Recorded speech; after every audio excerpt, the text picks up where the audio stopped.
네, 여러분 안녕하십니까. 전주 MBC 시사토론의 송윤호입니다. 최근 부동산 급등이 심상치 않죠. 지난 1년간 전주시 아파트 가격도 과열 양상을 보이면서 부동산 조정 대상 지역으로 지정됐습니다. 전주시도 아파트 거래 특별조사단을 구성해서 불법 투기 방지를 통한 아파트 가격 안정을 위해서 적극적으로 나서고 있는데요. 오늘 시사토론에서는 전주시가 부동산 조정 대상 지역으로 지정된 한 달이 지난 지금 효과와 보완점 그리고 향후 부동산 시장 안정화 방안은 어떻게 돼야 하는지 이야기 나눠보도록 하겠습니다. 함께할 토론자 세 분 모셨습니다. 어서 오십시오. 네, 반갑습니다. 나와주셔서 감사합니다. 반갑습니다. 자, 먼저 전주시 김승수 시장 자리하셨습니다. 반갑습니다. 네, 지난달 18일이죠. 전주가 부동산 조정 대상으로 지정이 된 게 아파트 값이 급등한 일부 지역만 지정이 될 거란 예상을 깨고 전 지역이 지정을 됐어요. 네. 전 지역이 지정이 되면 어떤 점들이 달라지는 겁니까?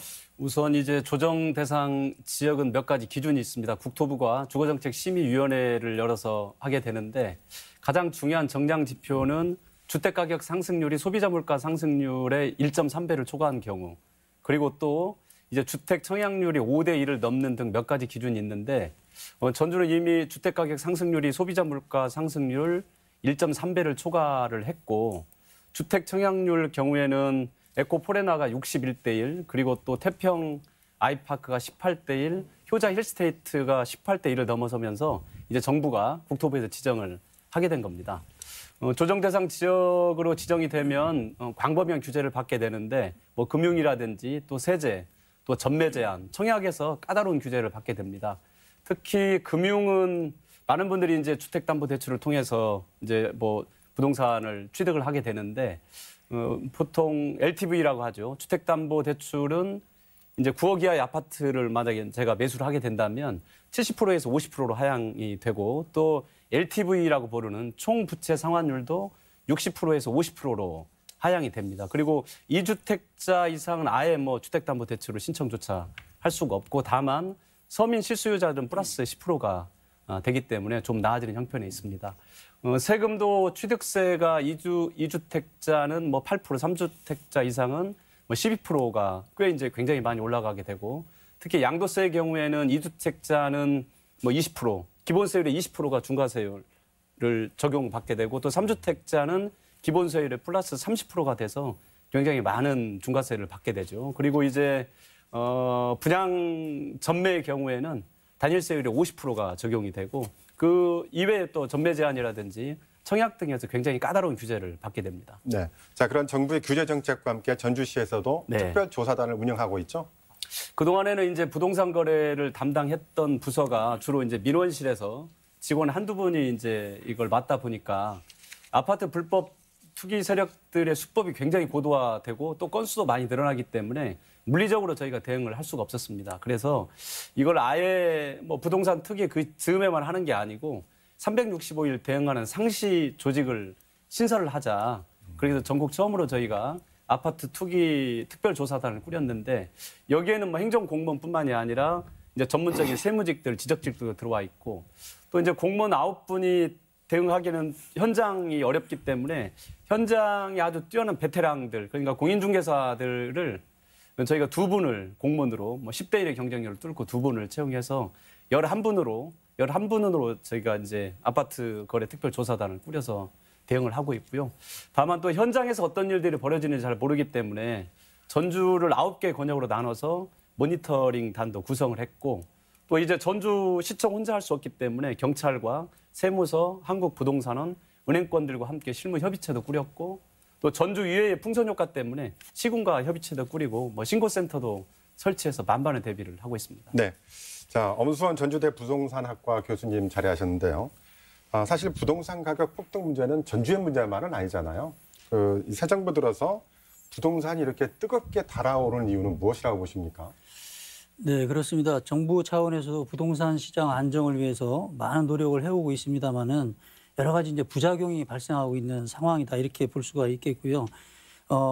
당초에는 강남 지역 특정 지역에 대한 어떤 핀셋 규제를 할 필요가 있어서 했는데, 이것이 규제 지역이 아닌 비규제 지역으로 풍선 효과가 발생을 하면서 전국적으로 부동산 가격이 상승하는 그런 결과를 가져오게 된 것 같습니다. 그 가장 중요한 원인은 여러 가지 요인이 있겠습니다만은 지금 초저금리에 따라 가지고 이 시중에 3천조 원 이상이 유동성 자금이 있다고 그럽니다. 이 자금이 규제 지역을 피해 가지고 비규제 지역으로 유입이 되면서 이렇게 이제 부동산 가격이 폭등하는 결과가 초래된 것 같습니다. 그리고 또 다른 점을 지적을 한다면은 우리가 부동산 가격이다라고 하면은 시장의 수요와 공급에 의해서 결정이 되지 않겠습니까?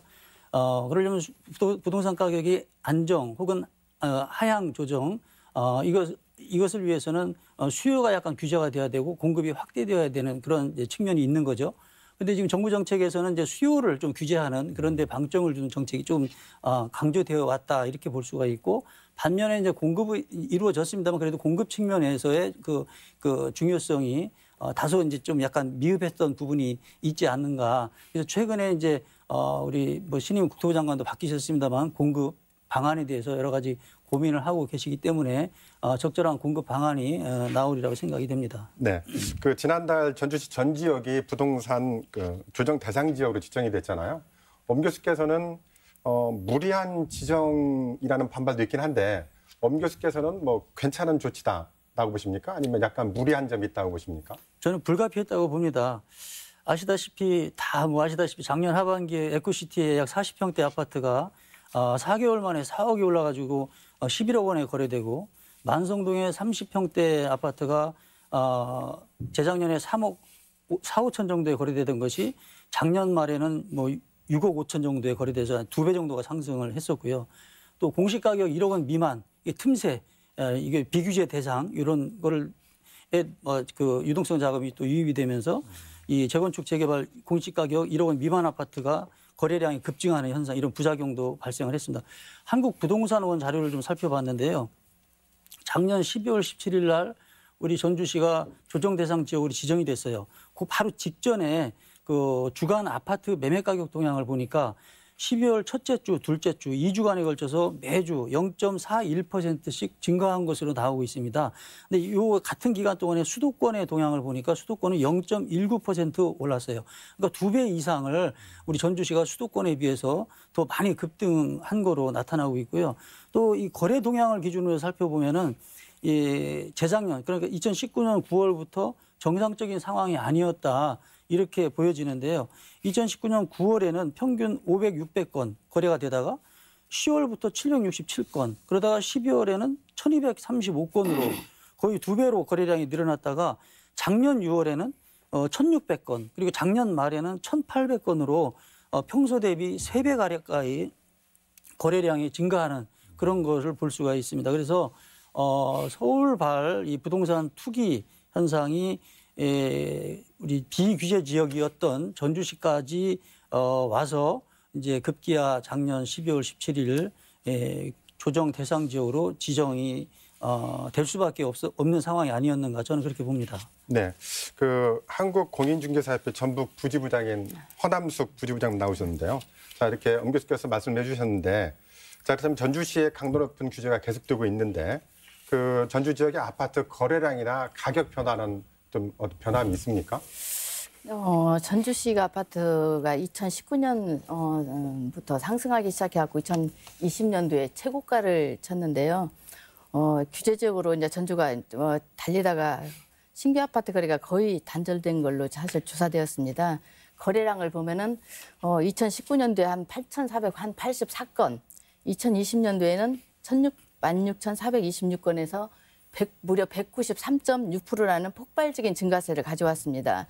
조정지역 직전에 12월 1일부터 17일까지는 1,183건 정도, 그리고 조정일 이후에는 172건으로 대폭 감소하였습니다. 신도심이 들어있는 덕진구는 지난 한 해 지정 이전에 12월에 한 540건 정도가 거래가 되었고 지정일 이후에는 한 72%로 대폭 감소가 되었습니다. 근데 아파트 가격이 급등했던 신도심의 혁신, 만성, 에코, 효천 등은 지정일 이후 12월 18일부터 31일까지 거의 거래가 없는 걸로 나타났고 단 2건만이 거래가 있는 걸로 조사원에서 조사가 되었습니다. 거의 실거래가가 거래가 거의 실종되었다고 보는 거죠. 이는 또 한편으로 이제 조정 대상 지역이 지정이 되면서 무주택 서민들이 아파트 가격이 작년부터 떨어지리라고 계속 이렇게 기다리고 있었던 사실 분위기였어요. 그런데 이제 기다리다가 보니까 이제 아파트가 20년도 가까이서 하반기부터는 외부 투기 세력 자금들이 들어오니까 폭발적인 증가세를 느껴서 결국은 사실 그분들이 신도심 아파트나 새로운 아파트로 사실 진입을 못해서 아마 상대적인 박탈감을 좀 많이 느끼지 않았는가 이런 생각이 들고요. 한국 그 12월도 매주 조정이 그래가지고 한국 부동산이 집계한 전주 가격 동향에 따른 가격은 12월에는 매주 한 0.2, 3%포인트씩 올라가지고 전주 지역 아파트 가격이 조정 이후에는 0.16포인트 정도 이렇게 떨어진 걸로 집계되었습니다. 그런데 이것은 전주시에서 특별조사단을 발동을 시켜가지고 아파트 매매가율을 안정시키는데 큰 역할을 했다고 생각합니다. 효과가 있다는 말씀이시군요. 예. 네. 자, 그런데 말이죠. 자, 서울은 자고 나면 몇 억씩 오른다고 하잖아요. 그래서 뭐 집 산 사람은 벼락 부자, 집 못 산 사람은 벼락 거지 뭐 이런 말도 나오고 있는데 그런데 전주 지역은 서울과는 달리 뭐 3, 40억짜리 아파트는 없잖아요. 그런데도 전주가 부동산 문제를 걱정해야 되는 수준인지 그렇다면 어떤 이유에서 그런지 시장님 한번 견해 좀 들어볼까요? 대부분 이제 아파트 가격은 토지비하고 뭐 건축비 이걸 통해서 기본 가격이 어느 정도 설정이 되고 또 특히 이제 공영 개발하는 지역은 전주시에서 분양가 상한제라는 걸 두어서 저희가 규제를 하게도 되는데 전주 지역에 지금 3, 40억 정도 갈 정도의 토지 가격이 비싼다든지 건축비가 비싼 데가 거의 없기 때문에 원래 분양가 대비 지금 엄청나게 폭증을 하고 있기 때문에 현재 전주로 봐서는 작년 12월 기준으로 보면 그야말로 어마어마한 충격이 있는 건 사실입니다. 그러니까 총액이 비싸진 않지만 분양가에 비해서 오른 폭이 만만치 않다 이런 그렇죠. 말씀이신 거죠? 서울은 워낙 토지 가격이 이제 비싸고 또 서울 비싼 아파트에 여러 가지 그 건축에 소요되는 여러 가지 자재 이런 것들이 워낙 고가의 자재를 쓰기 때문에 비싸지만 전주는 그런 형편이 아니기 때문에 지금 현재로 봐서는 굉장히 폭등한 가격이라고 봅니다. 네. 엄 교수께서는 어떻게 보십니까? 네, 지금 시장님께서 말씀을 해주셨습니다마는 이 아파트 가격이다라고 하면은 토지비하고 건축비로 이제 구성이 되는데 강남은 30억씩 하는데 왜 전주는 5억이냐?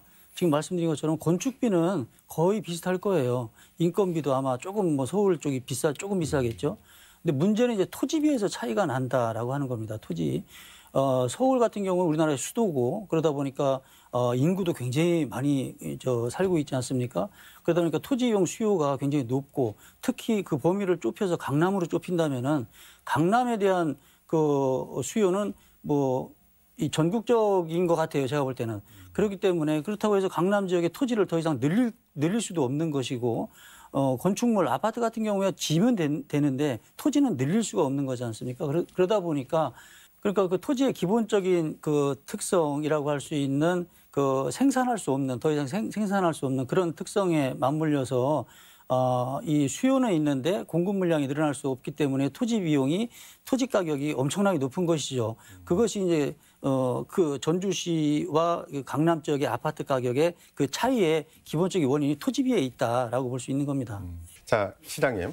네. 조금 전에 충분히 걱정스러운 상황이다라고 이제 네. 평가를 하셨는데요. 그래서 자체 특별조사단을 운영하고 네. 계시잖아요. 네. 어떤 단속 성과들이 좀 있습니까? 네. 앞서 들으신 것처럼 2019년 9월부터 이제 이게 아파트 가격에 상당한 이상 징후를 가져왔고 2020년 작년 상반기에 주춤하더니 작년 하반기에 이제 광풍이 부른 겁니다. 그런데 2019년 9월부터 작년 12월 이 16개월 동안 전주의 아파트 거래된 건수가 25,961건 그러니까 26,000건 정도 되는데 이 중에서 외지에 주소를 둔 외지인이 매수한 건이 26,000건 중에서 약 4,665건이 외지인들이 했고 그중에서 1,921건 그러니까 외지인들이 매수한 4,665건 중에서 1,941건 42% 정도가 수도권에 있는 분들이 이제 매수를 한 건데 여기에 저희가 굉장히 이제 여러 가지 징후를 포착을 해서 작년에는 전주시와 또 국토부 또 경찰청하고 주로 불법 전매를 중심으로 해서 저희가 단속을 했는데 거기에서 446건을 저희가 검찰에 송치를 했고 작년 12월 23일 날 아파트 특조단이 만들어진 이후에 저희가 3차 조사를 시작을 해서 97건을 저희가 뭐 경찰이 수사 의뢰도 하고 과태료 부과도 하고 그렇게 했고 현재 지금 4차 조사를 진행 중에 있습니다. 4차 조사는 806명에게 저희가 지금 자료 요청을 해서 이 자료 요청이 오면 또 저희가 전에는 주로 불법 전매 중심으로 했었는데 지금은 이제 아파트 가격이 폭등했다든지 또 명의 신탁을 했다든지 젊은 20, 30대가 또 다량의 아파트를 매수했다든지 또 외지인들이 또 다량으로 매수했다든지 또 편법 증여를 했다든지 저희가 전에 불법 전매 중심으로 했던 조사에서 이제는 굉장히 많은 유형으로 그러니까 투기 세력들이 할 수 있는 거의 모든 유형을 저희가 꿰뚫어 보고 있기 때문에 앞으로 저희가 이 365일 상시 체제를 가져가면 분명히 저희는 어느 정도 안정화를 꾀할 수 있다고 봅니다. 그럼 이런 불법 거래를 적발되면 어떤 네. 처벌을 받게 되나요? 뭐 유형에 따라서 많이 다른데 첫 번째는 그러니까 이제 분양권을 전매하는데 불법으로 가담한 이제 매도인이라든지 공인중개사 그리고 이제 또 명의 신탁한 경우 그리고 과다한 수수료를 받게 되면 저희가 경찰에 고발을 하게 되고 경찰에서는 이제 벌금을 우리 시에서는 이제 과태료를 부과하게 되고요. 무자격으로 공인중개를 할 경우에는 바로 저희가 형사고발하고 또 과태료 처분을 하게 됩니다. 그리고 이제 거짓으로 신고한 경우에 뭐 계약일을 거짓으로 했다든지 뭐 다운 계약서 또 업 계약서 이런 경우는 저희가 이제 과태료 처분을 하게 됩니다. 그리고 공인중개사들이 또 위반한 경우가 많이 생기는데 그런 것들은 경중에 따라서 저희가 업무 정지를 시키기도 하고 뭐 등록 아예 자격 취소를 하기도 합니다. 그리고 이제 앞서 말씀드린 것처럼 주택담보대출을 했는데 다른 데로 사용을 하게 되면 다시 회수를 하게 되고 또 저희가 이제 뭐 편법증여 같은 경우는 국세 치중을 하게 돼서 다양하게 지금 저희가 적용을 하고 있습니다. 자, 허남석 부지부장님. 아파트가 한번 오르면 떨어지기는 힘들다라는 얘기가 있잖아요. 근데 이미 이제 많이 급등을 했는데 이렇게 규제도 하고 불법도 잡고 있는데 그래서 좀 아파트 값이 떨어지겠습니까? 어떻겠습니까? 정상적인 거래라면은 거의 떨어지는 경우는 제가 못 봤거든요. 이제 예전에 IMF 같은 그런 국가 위기 상태나 아마 이자가 뭐 연준에서 뭐 이자 금리 상승을 한다거나 그런 이제 대출 규제를 많이 한다거나 그러면 아파트 가격이 떨어지라고 생각하는데 사실 이거는 이번에 이 전주의 아파트가 폭등한 거는 전주 시민들이 실수요로 인해서 구입해서 자연스럽게 오르는 현상이 아니고 전국적으로 수도권 서울이나 수도권에서 규제 지역을 피해서 비규제 지역인 전주로 오면서 외부 투기 자금들이 들어왔기 때문에 이렇게 가격이 짧은 시간에 급등한 거라고 보고 있습니다. 그리고 작년 2019년도부터 완만하게 사실은 신도시 아파트가 계속 이렇게 꾸준히 이렇게 올라가고 있는 현상인데 어느 날 갑자기 애지에서 막 우리 회원들이 그러더라고요. 차가 버스로 와가지고 그냥 집도 안 보고 거래를 막 거의 다 하고 있으면서 이렇게 폭등한 이런 가격은 저는 어느 정도 이제 이렇게 조정을 받으리라 사실은 생각을 합니다. 너무 갑자기 단시일에 폭등을 했기 때문에. 근데 이제 우리 지금 이 가격이 앞으로도 여기에서 또 계속 올라가냐 내려가냐 이 문제는 연준이 앞으로 어떠한 방향을 제시를 할까 이 문제도 사실은 고려를 해봐야 된다고 생각합니다. 지금 연준이 금리를 안 올리겠다 확실하게 얘기를 했었거든요. 한 2년 전인가. 그 대신에 물가 상승률이 평균 물가 상승률이 2% 이상이 되면은 금리를 올리겠다 했는데 지금 이렇게 조사를 해보면 국제 원자재 가격이나 곡물 가격 그리고 코로나19가 좀 잠잠해지면 소비 심리가 극도로 살아나가지고 물가가 상승이 된다고 지금 그렇게 조사되고 있습니다. 그러면은 연준이 내년이나 내후년쯤에는 금리를 지금 올리는 그 환경이 거의 다 조성이 됐다고 그래요. 네.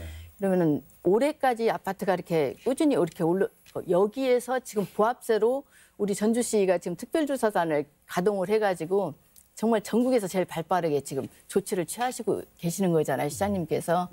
근데 보합세를 이루면서 이 폭등한 이 아파트 가격은 연준의 금리 인상으로 해서 조금 조정을 받지 않을까 저는 그렇게 생각하고 있습니다. 네, 엄 교수님. 그 현재 아파트 가격이 많이 올랐기 때문에 떨어질 것이라고 하는 분들이 많기는 해요. 자, 그렇다면 이게 또 우리 현재 아파트 버블이 일본의 잃어버린 20년을 단말할 것이라는 뭐 예측도 있는데 엄 교수께서는 어떻게 보십니까? 지금 조정 대상 지역으로 지정되고 그다음에 우리 전주시의 그 즉각적인 대응 이것만으로도 지금 우리 전주시 아파트 거래량이 상당히 많이 떨어지고 있고 신도심 일대의 그 매물 가격도 하락하고 있는 현상이 나타나고 있습니다. 그 에코시티 34평형 같은 경우에 작년 말에 약 6억 중반대에서 거래되던 것이 지금 뭐 5억 초반대로 이렇게 매물이 나오고 있고요. 그러니까 한 달도 안 돼가지고 가격이 한 25%가량 하락한 그런 현상을 보이고 있고, 그래서 지금 전반적으로 아파트 거래량이 75% 이상 줄었다고 합니다. 우리 전주시에. 거래 금액도 25% 이상 낮춰진 상태고요. 그런데 지금은 이제 코로나가 아직은 안정이 안 되고 있기 때문에 경제의 불확실성이 살아있어요. 그렇기 때문에 이 긴축 재정으로 가기가 상당히 어려운 국면이 있기 때문에 이 초저금리가 현상이 당분간은 계속 갈 거는 같아요.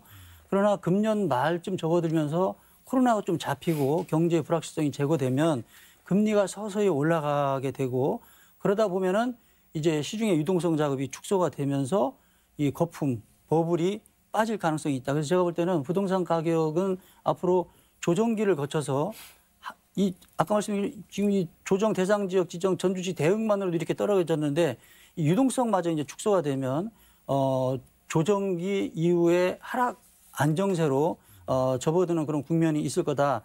그렇게 보고요.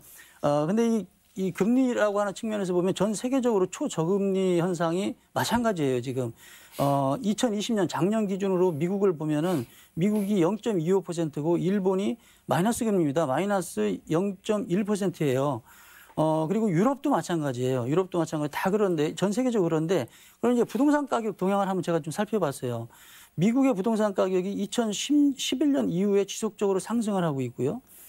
유럽도 독일, 영국, 프랑스 등 2010년 이후에 우상향하는 그래프를 볼 수가 있었습니다. 그리고 중국도 등락은 있었습니다만 여기는 2015년 이후에 많은 상승을 또 하고 있고요.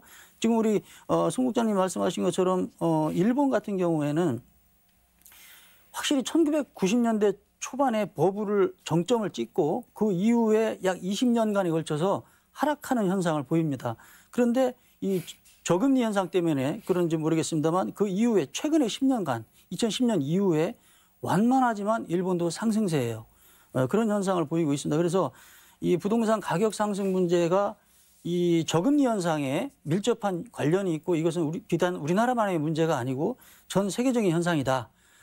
거기에 이제 좀 아까 말씀드린 것처럼 코로나까지 겹쳐서 경제 불확실성 초저금리 현상이 축소될 수 있는 가능성이 지금은 안 보이는데 이것이 좀 안정화되면은 조만간에 이제 하락 안정세로 접어들 것이다. 부동산 시장이 저 그렇게 보고 있습니다. 네. 자, 김 시장님. 네. 자, 투기 세력은 돈만 든다면 뭐 때와 장소를 안 가리잖아요. 네. 그 투기를 잡기 위해서는 전주시뿐만이 아니라 네. 인근 주변 도시와도 이렇게 협조를 해야 될 텐데 그런 것들은 네. 좀 잘 되고 있습니까? 지금 저희도 이제 상황 파악을 해보니까 전주 폭증 이후에 전주가 이제 조정 대상 지역으로 지정이 되고 아파트 특조단이 활동을 하면서 특히 이제 군산 지역, 익산 지역, 완주군으로 이제 풍선 효과가 있는 게 분명히 눈에 두드러지고 있는 게 사실입니다. 그래서 제가 뭐 익산, 군산, 만주 시장 군수님과 통화도 했고 또 특히 이제 지난주에는 실무 협의체가 꾸려졌습니다. 전주, 익산, 군산 그리고 경찰, 뭐 세무서까지 포함해가지고 실무 협의체에서 그동안 저희가 가지고 있던 노하우도 저희가 충분히 다 대화를 할 거고 또 이제 앞서 말씀드린 것처럼 불법 투기 세력들의 수법이 굉장히 고도화되고 있기 때문에 공직사회가 전문성을 갖추고 상시적인 조직을 갖추는 건 매우 중요하다고 보고 있기 때문에 이런 것들 전주뿐만이 아니라 인근 시군과 함께 대응을 하겠고요. 앞서 말씀드렸던 과연 부동산 가격이 어느 정도 잘 조정될 거냐 이 문제를 좀 말씀드리면 뭐 이제 가격이라는 게 결국은 수요와 공급 중심으로 가격이 형성이 되는데 이거는 이제 외부에서 투기 세력들이 들어와서 폭증한 거기 때문에 투기 세력들이 빠지게 되면 이제 어느 정도 가라앉을 거라고 생각을 합니다. 다만 지금 저희가 최근 몇 년 동안 월 평균 아파트 거래량이 620건 정도 됐었는데 그 수준으로 지금 오긴 했고 또 아파트 값도 떨어지긴 했습니다만 투기 세력들이 이제 부동산 그 조정 대상 지역을 해제 직전까지는 계속 웅크리고 있거든요. 해제될 것 같으면 그때 또 바로 폭증하는 경우가 있기 때문에 거기까지 저희가 지금 대응을 하고 있다는 말씀드립니다. 네. 자, 엄 교수님. 이렇게 부동산 문제가 심각해지면 정부가 일단 부동산 대책을 내놓잖아요. 자, 그런데 정부의 부동산 정책이라는 게 모든 지역 형편에 맞지는 않아요. 전북은 전북 지역 나름대로 특색이 있고 그래서 수도권과는 달리 전북은 뭐 인구도 많지 않고 그래서 너무 잡으면 슬럼가도 좀 더 발생하지 않을까라는 걱정도 있고 하는데 자 그렇다면 전북, 전주만을 위한 맞춤형 규제가 있다면 뭘 어떻게 꼽을 수 있을까요? 지금 이제 우리 전주시 같은 경우에는 조정 대상 지역으로 지정이 됐기 때문에 수요에 대한 규제가 어느 정도 이제 이루어진다라고 볼 수가 있습니다. 그렇다면 이제 우리가 공급 측면에서 이제 바라봐야 될 필요가 있을 걸로 생각이 되는데요. 이것은 이제 우리 전주시만의 뿐만이 아니라 우리 전국적인 문제가 될 것 같아요. 공급의 주체는 공급원은 이 공공 부분과 민간 부분으로 나누어질 수가 있습니다.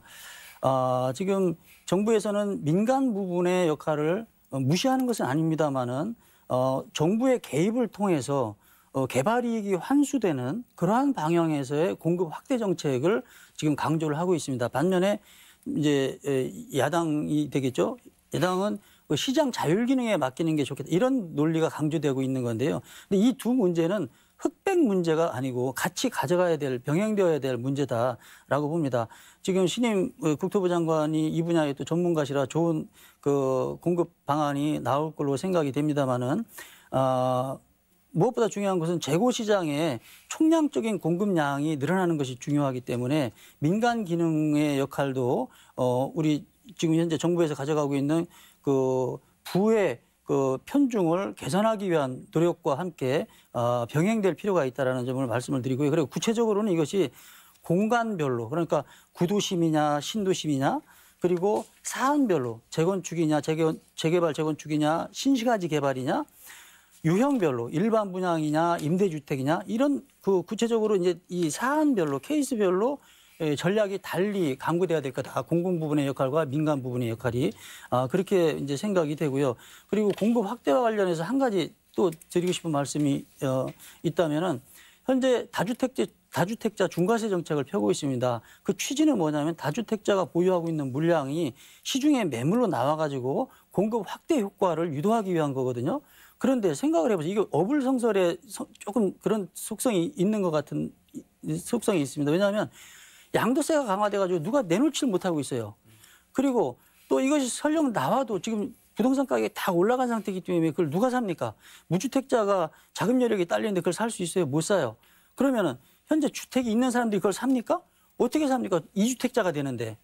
못 사요. 구조적인 문제가 있어요. 그렇기 때문에 공급 기능은 복원될 수 있도록 그 민간 사업자 임대주택 그 혜택은 다시 복원될 필요가 있다. 그리고 파는 사람들이 쉽게 퇴로를 출구 전략 차원에서 양도세는 보유세는 강화시켜 나가되 양도세는 좀 이렇게 완만하게 가져갈 필요가 있다. 이런 말씀을 좀 드리고 싶습니다. 네.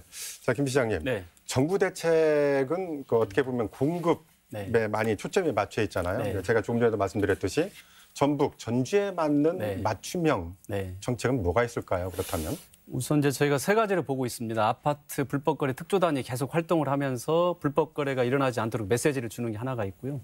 두 번째는 이제 신규 공급비 있고 또 이제 세 번째는 도시가 가지고 있는 그 기업 시간을 잘 살리면서 하는 도시 재생 방법, 이 세 가지 방법을 가지고 있습니다. 순서대로 말씀을 드리면 아파트 특조단의 본질은 저희가 뭐 처벌하는 데 목적이 있는 게 아니고 예방하는 데 목적이 있기 때문에 지금 잘못된 것이 어느 정도 고쳐지고 정상화되면 아파트 특조단은 불법거래를 하지 못하도록 계속 저희가 사인을 주면서 예방 차원으로 저희가 넘어가게 되고 이게 안정화되면 이제 저희가 조정 대상 지역 해제도 건의를 할 계획들을 가지고 있습니다. 두 번째는 현재 이제 공급 측면인데 현재 전주 주택 공급률이 113%입니다. 전국 평균 103%인데 전국 평균에 보면 꽤 많이 높은 수준에 올라와 있고 2025년도까지 13,000호가 공급이 되는데 예정된 물량으로 보면 2025년이 되면 118%까지 올라가기 때문에 다만 이제 주택 보급률은 높아가긴 하지만 1인 가구가 늘어나고 있고 또 저소득층, 청년, 또 신혼부부에 맞는 그 계층별 저희가 공급 대책은 따로 지금 저희가 준비를 하고 있습니다. 그래서 가급적이면 외곽 팽창보다는 내부에서 저희가 공간을 찾아서 공영 개발을 하든 민간 개발을 하자는 게 이제 저희 두 번째 정책이고 세 번째는 지금 집들이 오래된 저기 집들이 있는 단독주택도 그렇고 좀 고치면 훌륭하게 쓸 수 있는데 고치지 않아서 계속 이게 빈집도 생기고 또 이제 폐허되는 그런 상황들이 있기 때문에 이걸 LH와 함께 저희가 주거지 재생 방식을 통해서 현재 활발하게 도심 전역을 또 재생해서 질 좋은 주택으로 저희가 제공하는 것도 지금 감안을 하고 있습니다. 네. 벌써 토론을 마칠 시간이 돼서요.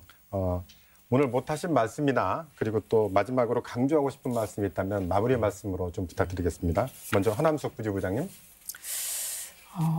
지금 이렇게 아파트가 폭등하고 있는 이 시점에서 아마 주택을 구입을 못하신 분들이나 다른 지역으로 이전하고 싶으신 분들이 좋은 더 지역으로 이전하고 싶으신 분들이 이전을 못하셔서 굉장히 불안 심리 아마 추격 매수를 할 수 있다라고도 보는데 향후에 금리 인상이나 여러 가지 여건 등 경기 흐름을 좀 봐서 추격 매수에 동참하지 않고 좋은 지역을 선점할 수 있는 그런 노력이 필요하리라 생각하고요. 한 말씀만 더 드리자면 아까 시장님께서 말씀하신 그 공인중개사들이 사실 분양권 불법 전매 몇 번 가담하고 투기 정부 정책으로 인해서 저희 중개사들이 투기의 주업인 양 이렇게 사실은 많이 인식되어지고 있습니다. 전주 시민들한테. 근데 저희가 지금 요즘에 협회를 중심으로 많이 자정 노력도 많이 하고 있고요. 계도 차원에서 교육도 많이 시키고 있고 또 이렇게 어려운 여건 속에서도 저희가 이렇게 불우이웃 돕기 성금 모금을 해갖고 지자체에다 전달도 하고 또 노동시 지부장님 이렇게 개인 사비로 해서 이렇게 연탄도 이렇게 사서 연탄 배달 봉사도 하고 또 그렇게 여러 번으로 사회봉사 활동도 이렇게 해서 우리 중개사들이 더 클린하게 중개를 할 수 있는 그런 많은 노력을 협회에서 하고 있으니까 우리 전주 시민들도 우리 중개사들 긍정적인 시간으로 좀 봐주셨으면 하는 말씀 드리고 싶습니다. 감사합니다. 네, 김승수 시장님. 앞서 말씀드렸던 것처럼 이 아파트는 집이지 않습니까? 우리가 살아가야 될 집이고 가족과 함께 생활하는 공간인데 이 사람 사는 집으로 장난치는 불법 세력들 반드시 저희가 엄단을 할 거고 전주시에 계신 우리 서민들 실수요자들이 행복하게 주거권을 확보할 수 있도록 저희가 최선을 다하겠습니다. 그리고 아울러서 코로나 이 위기도 우리 공직사회가 시민들의 최후의 보루라는 사명감으로 최선을 다해서 어쨌든 코로나 방역 모범도시로 거듭날 수 있도록 하겠습니다. 네, 엄 교수님. 네, 지금 코로나 때문에 다들 어려우신데요. 코로나가 이제 금년 하반기 들어서 좀 잡히면은 여러 가지 경제의 불확실성이 제거되고 금리가 이제 올라가고 시중의 유동성 축소되면 더 이상의 그 부동산 급등 현상이라든지 이런 풍선 효과라든지 이런 문제는 거품은 꺼질 것으로 전망이 됩니다. 그렇기 때문에 앞으로 이 부동산 시장이 이제 하향 안정세로 접어들 걸로 예상이 되기 때문에 이제 우리가 이제 부동산을 바라보는 관점을 투자자가 아니라 실수요자 입장에서 바라봐야 될 시점이 아닌가 생각이 됩니다. 네. 자, 언제부터인가 집이 거주 목적이 아닌 투기의 대상이 되면서 서민들의 내 집 마련 꿈은 더욱 요원해지고 있는데요.